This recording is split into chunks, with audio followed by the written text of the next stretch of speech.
Selamat pagi, salam sejahtera. Tajuk hari ini ialah hidup dalam keharmonian. Hidup dalam keharmonian. Ini passage dari Filipi 4 ayat 4 sampai 5. Filipi 4 ayat 4 dia berkata, bersukacitalah dalam Tuhan sentiasa. Kukatakan lagi bersukacitalah. Ayat 5, biar sikapmu yang lemah lembut diketahui oleh semua orang, Tuhan ada berhampiran. Puji kepada Tuhan. Alasan gereja tidak boleh bertumpuk. Yang pertama, yang penting sekali, alasan gereja tidak boleh bertumpuk ialah bila gereja yang tiada unity atau di ahli-ahli gereja yang bergaduh-gaduh, mereka tiada harmoni, sentiasa tak bersetuju, buat apa-apa pun tak bersetuju. Yang tim di dalam gereja tidak bekerja sama. Kalau begitu, memang gereja pun tak boleh tumbuh. Susah pun. Pemimpin-pemimpin tidak mau kerja bersama-sama, tidak mau jalan ke arah tujuan yang bersama-sama. Satu mau pergi utara, satu mau pergi selatan, satu mau buat perkara A, B, C, satu mau buat ke perkara D, E, F. Ini kalau begitu, memang gereja tak berapa lama lagi akan pisah. Pemimpin tidak bersama hati, ahli-ahli pun tidak boleh bersama hati. Seperti Yesus kata, satu tubuh yang tidak setuju yang kerja bersama, mata-mata kata tak mau kerja dengan mulut, mulut tak mau kerja bersama dengan kaki tangan, yang lain-lain, anggota-anggota di tubuh, memang badan ini tak boleh jalan lagi, tak boleh kembang, tak boleh maju. Keprihatinan Paulus, keprihatinan Paulus ialah di antara gereja-gereja Paulus, di semua surat-surat Paulus, hanya gereja Filipi adalah yang terbaik. Gereja lain ada banyak masalah, masalah unity, masalah teologi, masalah ada berbesaran di dalam pelayanan, berbesaran di dalam kerjasama lain-lain. Tetapi di gereja Filipi, hanya gereja Filipi, kita boleh lihat di dalam surat Paulus, ini gereja yang terbaik sekali. Tetapi ada satu perkara yang memberi kebimbangan. Ini adalah keprihatinan Paulus. Ini di ayat pasal 4 Filipi ayat 2 dikata, aku merayu kepada Euodia dan Sintike supaya bersatu hati dalam Tuhan. Dan aku meminta kepadamu juga, Timan sejati, bantulah perempuan-perempuan ini yang telah berusaha bersamaku untuk Injil. Juga dengan Clement, serta Timan sekerjaku yang lain, yang nama-nama mereka ada dalam kitab hidup. Paulus ada dua pekerja perempuan. Seorang dia Euodia dan seorang Sintike. Tetapi mereka dua-dua tidak boleh kerja sama. Mereka berdua-dua ikut cara-cara sendiri, mereka yang berusaha untuk diinjil. Di dalam penginjilan, mereka yang pandai sekali. Tetapi mereka berdua-dua tidak boleh kerja bersama. Ini Paulus kata, engkau sudah dapat. Kalau perseorang, tiap-tiap seorang, dia boleh dapat A, markar A. Tetapi kalau di dalam tim kerja, teamwork, mereka gagal. Dia dapat F sebab tidak boleh kerja. Sekarang kita lihat gereja, di mana-mana gereja, kita selalu pun ada orang yang sikap dia dan mahir dia pandai. Seseorang mereka yang pandai sekali buat bagi banyak, tetapi tidak boleh dalam satu tim. Kalau tidak boleh satu tim, tidak boleh bekerja sama, memang ini pemburitan ada masalah. Memang pemburitan terkenal ini ada halangan. Sebab ada murid-murid yang kau ialah satu tim kerja. Kalau murid bukan tim dengan engkau, dia satu hari, dia bila sudah belajar, dapat latihan, dapat banyak kemahiran, mereka kerja yang buat, yang lawan engkau saja. So, sini, ini ada satu keprihatinan Paulus. Paulus kata, gereja Filipi bagus, tetapi kurangkan. Ini satu unity. Tak boleh harmonian. Tidak ada harmoni, gereja kembangan gereja memang adalah masalah. Tetapi, macam mana kita boleh dapat keharmonian? Saya akan berkongsi beberapa rahsia keharmonian. Rahsia keharmonian. Yang pertama, kerendahan hati. Di dalam English, humility. Kerendahan hati. Kita boleh lihat di dalam Filipi 2 ayat 3 sampai 4. Di sini dia kata, janganlah lakukan apa pun kerana kepentingan diri sendiri atau keangkuhan. Dalam kerendahan hati, biarlah setiap orang menganggap yang lain lebih tinggi daripada dirinya. Tetapi tiap-tiap seorang daripada kamu janganlah menjaga kepentingan diri sahaja. Jagalah juga kepentingan orang lain. Nah, ini kerendahan hati yang pertama. Ini Euodia dengan Sintike, dua orang. Mereka dua pun ada kuasa, dia pun pandai, ada mahir, tetapi mereka jagakan kepentingan sendiri sahaja. Ini Paulus kata, jangan begitu. Ini Filipi, di gereja Filipi kita mesti mau dijagakan kepentingan orang lain. Ini yang kita semua orang mesti mau belajar. Kerendahan hati. Kedua, ketabahan hati. Persistence. Ketabahan hati.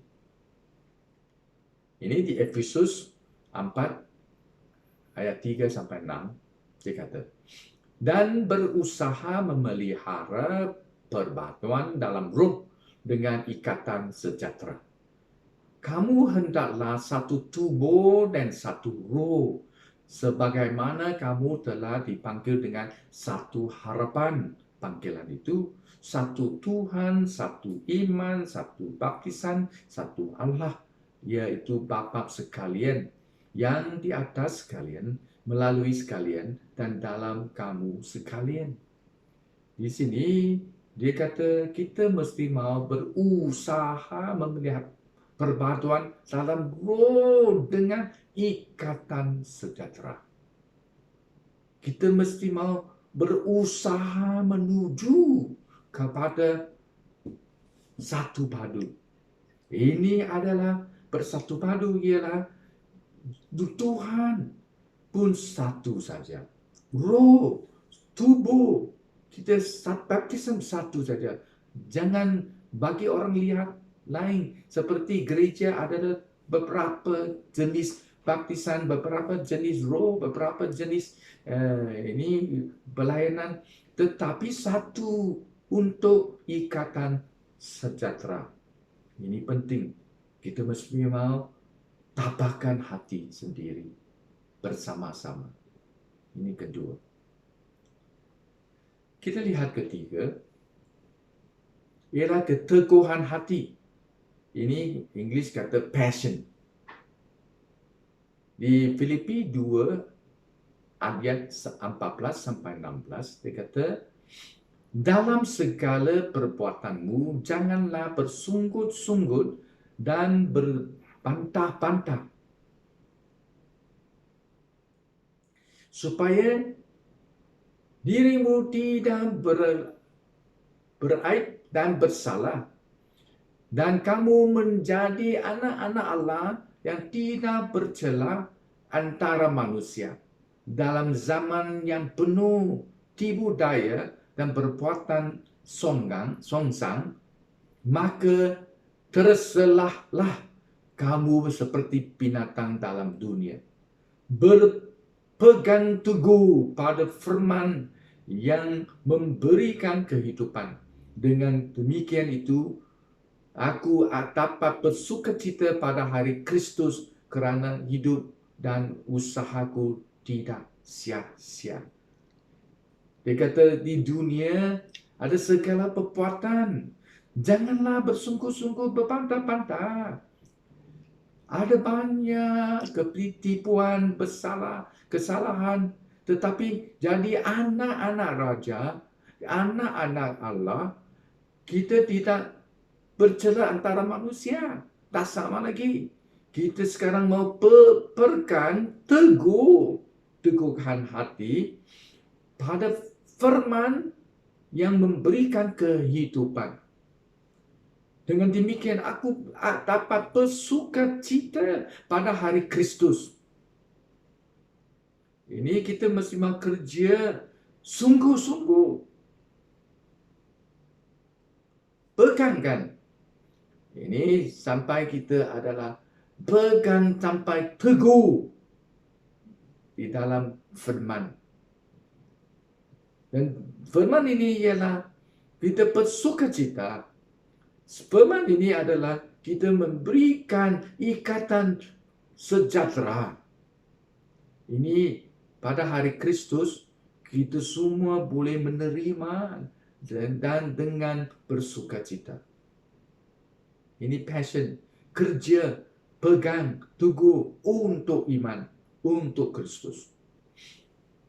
Keempat, rahsia keempat, ketaatan hati. Ini adalah English kata submit to Jesus atau loyal to Jesus. Ini Efesus 5:21. Dia kata, jika kamu telah mendengarnya dan diajar olehnya, sebagaimana kebenaran itu dalam Yesus. Kita dengar dari Yesus, diajar oleh Yesus, kita mesti mau pegang, mau taati kebenaran Yesus. Tidak boleh lari atau pergi lain luar daripada kebenaran Yesus. Ini kebenaran Yesus yang penting. Ini kebenaran Yesus ialah kita bersama satu berhubungan dengan Yesus yang rapat. Yang kelima, rahsia yang kelima, penyerahan seluruh hati. Ini keseluruh hati untuk Roh Kudus. Galatia 5 ayat 25, dia kata, jika kita hidup dalam roh, marilah kita berbuat segalanya dalam roh juga. Sekarang kita hidup dalam roh. Roh hidup dalam kita. Kita berbuat segalanya dalam roh. Ikutkan roh yang serahkan seluruh hati kepada Roh. Kalau kita buat begitu, baru kita boleh dapat urapan Roh. Urapan Roh yang bagi kuasa Roh kepada kita. Ini penting sekali.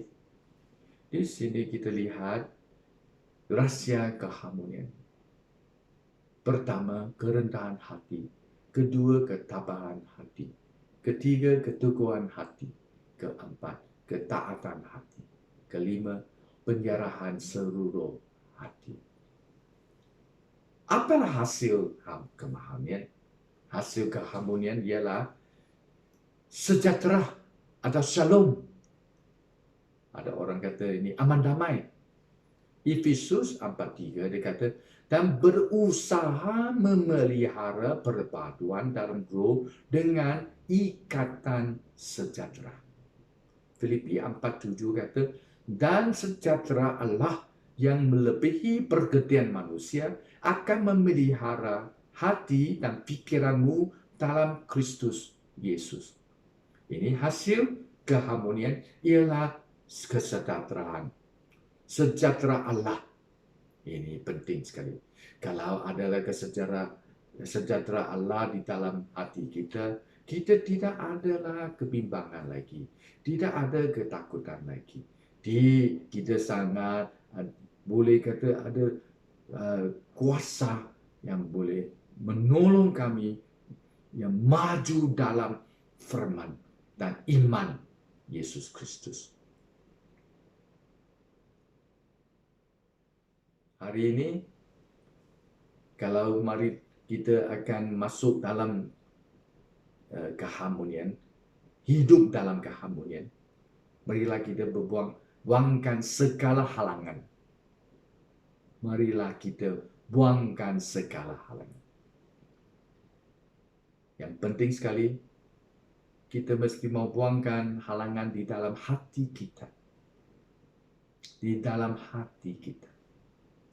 Apa halangan di dalam hati kita? Ini adalah kesombongan, kebencian, kepentingan sendiri. Ini semua mesti mau buangkan. Kita mesti mau belajar sampai satu tahap yang ikut Yesus Kristus, yang bersama Yesus Kristus, yang rupa Yesus Kristus. Kita doa Roh Kudus yang menolong kami. Yang kedua, kita mesti mau buangkan segala halangan di dalam pemikiran dan sikap kita. Di luar, kita rupa orang yang bagus dan senang hati. Tetapi ada banyak pemikiran, sikap kita yang sombong, yang sudah simpan sini, kita tidak mau lupakan. Ada orang kata, saya boleh ampunkan orang, tetapi saya tidak boleh lupakan dia. Ini kita mesti mau buangkan halangan ini. Sampai tahap kita boleh lupakan ini perkara-perkara yang sudah laku dahulu. Perkara-perkara dahulu mesti mau lupakan. Kita mesti maju ke depan. Jangan lihat dan tinggalkan di hadapan. Kita mesti membuangkan segala halangan di dalam keluarga kita. Ada banyak kebudayaan, ada banyak ini tradisi. Adalah ini boleh singkat dan boleh halang, boleh kata ini tidak bagi pengalian ini laluan yang jalan. Dia sudah singkat, dia sudah blok, sudah halang. Tetapi ini keluarga kita pun adalah kata kita lihatkan pandang ini bangsa-bangsa orang lain, bahasa-bahasa orang lain, atau Ini dia ada kelayakan dia, ada dapat isa syaga atau tidak kan. Ini semua kita mesti mau buangkan halangan ini. Kita mau pun buangkan halangan di dalam kerja kita. Ada orang yang ingatkan kerja ini bukan untuk saya, kerja itu bukan untuk saya, hanya kerja ini, hanya kerja itu. Atau saya tidak mau kerja dengan orang ini, saya tidak mau kerja dengan lain, saya mau kerja dengan sesiapa saja. Kalau begitu, kita memang tidak boleh kembang, tidak boleh naik dalam ini kerja kita atau di dalam kerja kita. Kita mesti mau buangkan halangan. Di dalam gereja pun sama juga. Gereja, jadi pemimpin, jadi ahli-ahli, member-member, kita mesti mau kerja bersama. Jangan bagi lain-lain pikiran lain-lain dan ideologi lain-lain yang halangkan kita. Kalau itu ideologi salah, palsu, oke. Ini tetapi rupanya bukan. Ini cara lain. Ini pelayanan, ministry pun cara lain. Dapat kita kerja untuk memuliakan Tuhan saja. Di dalam pelayanan kita pun sama juga. Ada banyak halangan. Saya tidak mau pergi kampung ini, saya tidak mau buat ini, saya hanya mau buat music, saya tidak mau buat hospitality, saya tidak mau menjemput orang di pintu, saya mau buat di tepi, di atas pantasnya orang, pelayanan pun.